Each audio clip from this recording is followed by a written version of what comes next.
यह कार्यक्रम भारतीय फंतासी एवं लोक कथाओं से प्रेरित है। दर्शक सदस्यों को सलाह दी जाती है कि इस कार्यक्रम का आनंद केवल एक काल्पनिक रचना के तौर पर ही लें, जो कि वास्तविकता पर आधारित नहीं है। समाज को पीड़ित करने वाली सामाजिक बुराइयों व अंधविश्वासों को ये नेटवर्क मान्यता नहीं देता तथा इनकी कड़ाई से निंदा करता है। अंश की माँ तो डायन थी ही, अब उसकी बीवी भी डायन है। पता नहीं बेचारा अंश इन डायनों के चुंगल से निकल पाएगा या। चैताली, ये तुम क्या बोल रही हो? प्लीज भगवान के लिए ऐसी बात भाभी के सामने मत करना। वो पहले ही बहुत परेशान है। तुम्हारी ये बातें सुनकर वो और डर जाएंगी, घबरा जाएंगी। मुझे भी पता है भाभी के सामने क्या बोलना है क्या नहीं बोलना है, लेकिन मेरे कुछ बोलने से मुसीबत टल तो नहीं जाएगी ना। कुछ ना कुछ तो करना पड़ेगा ना। क्या करेंगे हम? भैया आप कहें तो पुलिस। ये मामला क्रिमिनल या टेररिस्ट का नहीं है विनाश। डायन के मामले में तुम्हारी पुलिस फोर्स कुछ नहीं कर पाएगी। इस वक्त हम सबको बहुत ही सूझबूझ के साथ काम लेना होगा। मेरी तो सूझबूझ, समझदारी, जिम्मेदारी सब जवाब दे चुकी है भाई साहब। मोहना वापस आई है क्योंकि अंश की शादी डायन से हो गई। अंश ये शादी करना नहीं चाहता था, लेकिन हम सब ने उसे शादी के लिए मजबूर किया। और आज जो भी हालात है सबके जिम्मेदार हम लोग हैं। आप सब नहीं, सिर्फ मैं।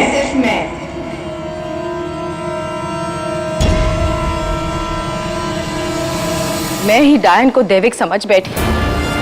मैंने ही अंश को इस शादी के लिए मजबूर किया और मैंने ही उसकी शादी एक डायन से करवा दी। ऐसा नहीं है वैद्य जी। सच क्या है ये आप भी जानते हैं शेखर जी, और अब सच सुनने की हिम्मत मुझ में भी है।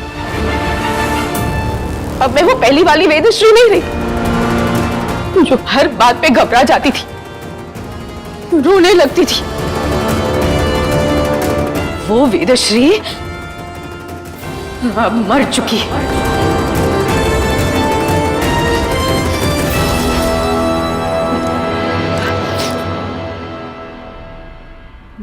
बच्चों पर जब मुसीबत आती है, माँ उनकी ढाल बन जाती है और वो ढाल कमजोर नहीं पड़ सकती। इसीलिए अब मुझे कमजोर नहीं पड़ना है। अब मुझे चुनौती का सामना करना है। किसी भी तरह से रूबी को अंश की जिंदगी से बाहर निकालना है। तू कौन होती है मेरी बहू को बाहर निकालने वाली?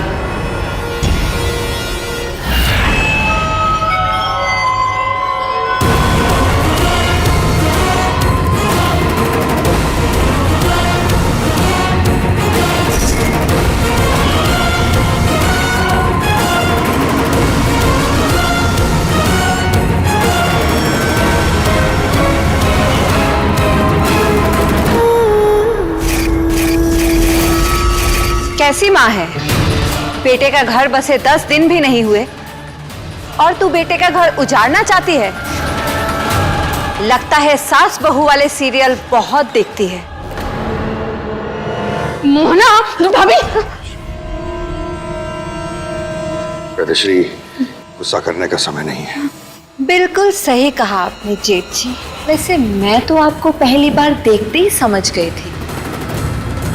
इस घर में तीनों भाइयों में से सबसे समझदार और हैंडसम टाइप सिर्फ आप ही हैं। अगर मृदुल से पहले मेरी नजर आप पे पड़ी होती तो शायद आज आपके बगल में वेदश्री की जगह मैं खड़ी होती। मोहना, अपनी बकवास भाभी क्या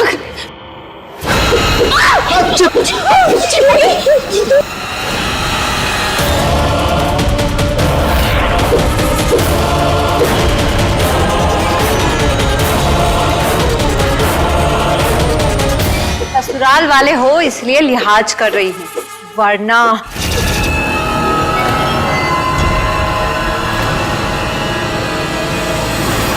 अभी मैं अपनी खुशी खराब नहीं करना चाहती, क्योंकि मेरे बेटे और बहू की अंगूठी ढूंढने की रस्म होने वाली है।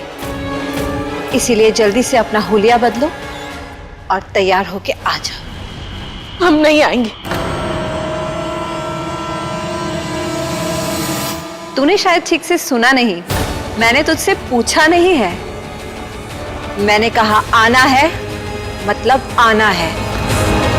नहीं आएंगे तो? नहीं आएंगे तो अंश और काजल को मुझे सब कुछ सच बताना पड़ेगा कि 18 साल पहले क्या हुआ था। कैसे तुम लोगों ने उनकी मां को जिंदा जला दिया था।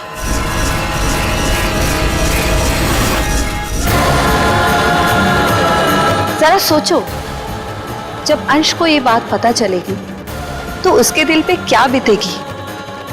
वो तो तुमसे नफरत करने लगेगा। तुम मेरे साथ कुछ भी नहीं करोगी मोहना। मैं कुछ भी कर सकती हूँ, लेकिन तुम्हारे पास और कोई चारा नहीं है सिवाय मेरी बात मानने की। आखिर मैं अंश की माँ हूँ। इसी बात का तो दुख है कि तू अंश की माँ है। अब तो दुख मनाए या खुशियां, इतिहास ने अपने आप को दोहरा दिया है। जैसे मृदुल की शादी मुझसे हुई थी, अंश की शादी रूबी से हो गई है। डायन एक बार फिर से इस घर में आ गई है। पहले सिर्फ बहू डायन थी, अब बहू भी डायन है और उसकी सास भी। तेरी लाख कोशिशों पूजा पाठ के बावजूद तू अंश को मुझसे बचा नहीं पाई वेदश्री। बस अब अगले चंद्र ग्रहण का इंतजार है, उसके बाद अंश पूरी तरह एक दावंश बन जाएगा।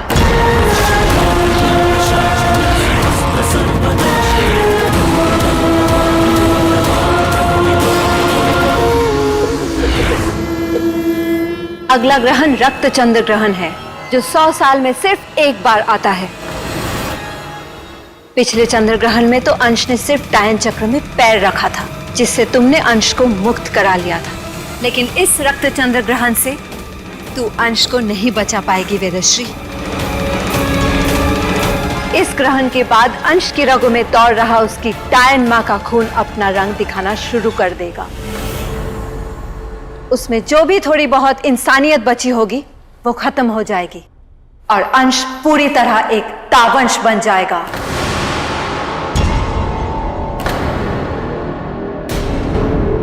डायन का बेटा।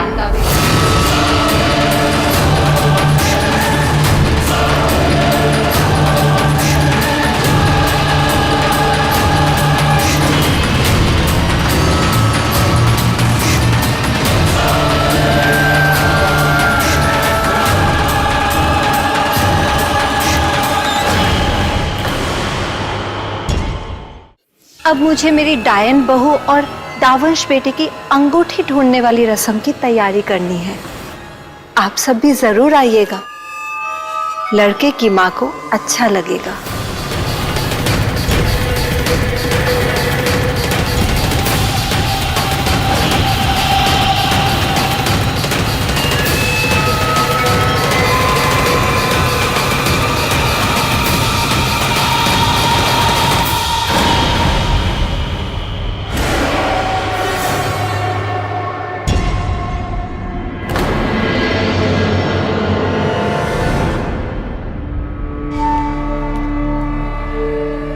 इतने गौर से क्या देख रही हो?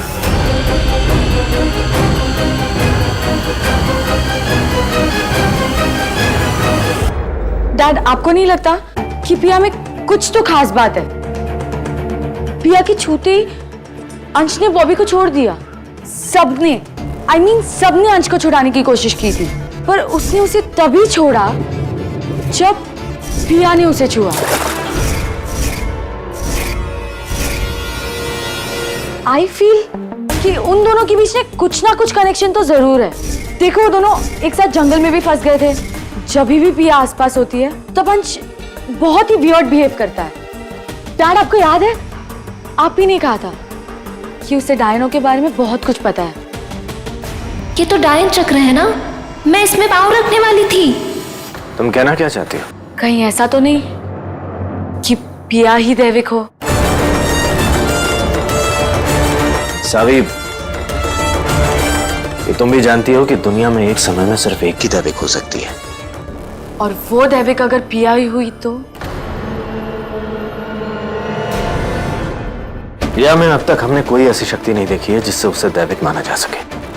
पर हो सकता है ना कि पिया को खुद ही इस बात का एहसास ना हो कि वो एक दैविक है।